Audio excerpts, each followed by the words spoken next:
ప్రజల పక్షాన నిలబడడం ఇంపార్టెంట్. పార్టీ పెట్టినామా సంస్థగా ఉన్నామా అన్నది కాదు, ప్రజల పక్షాన నిలబడడం ఇంపార్టెంట్. ఇప్పుడు రాష్ట్రంలో ఉన్న పరిస్థితులు మీరు చూస్తున్నారు. నిన్న జూబ్లీహిల్స్ ఉప ఎన్నికలు వచ్చిన రిజల్ట్ మీరు చూసిండ్రు. ఏం జరిగింది? మొత్తం ఊర్లలో ప్రతి చోట ఎక్కడ పోతున్నా కాంగ్రెస్కి వ్యతిరేకత ఉన్నది, అది మీకు కూడా తెలుసు.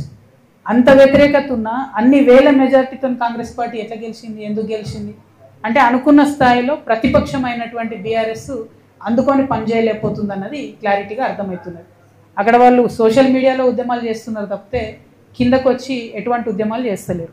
ఇంకొకటి పేరుకు కృష్ణార్జునులు అని చెప్పుకొని ట్వీట్లు పెట్టుకొని వాళ్ళది వాళ్ళు ఒకళ్ళు జబ్బ ఒకళ్ళు జరుచుకుంటూ తప్పితే ఒకళ్ళు వీపు ఒకళ్ళు జరుచుకుంటూ తప్పితే పెద్దగా క్షేత్రస్థాయిలో పనిచేయలేదని అర్థమైంది. ఇలా చాలా కుట్రలు కూడా జరిగినాయి అనుకోండి జూబ్లీహిల్స్ ఎన్నికలలో. అవి సమయం సందర్భం వస్తే తప్పకుండా అవి కూడా చెప్తాం.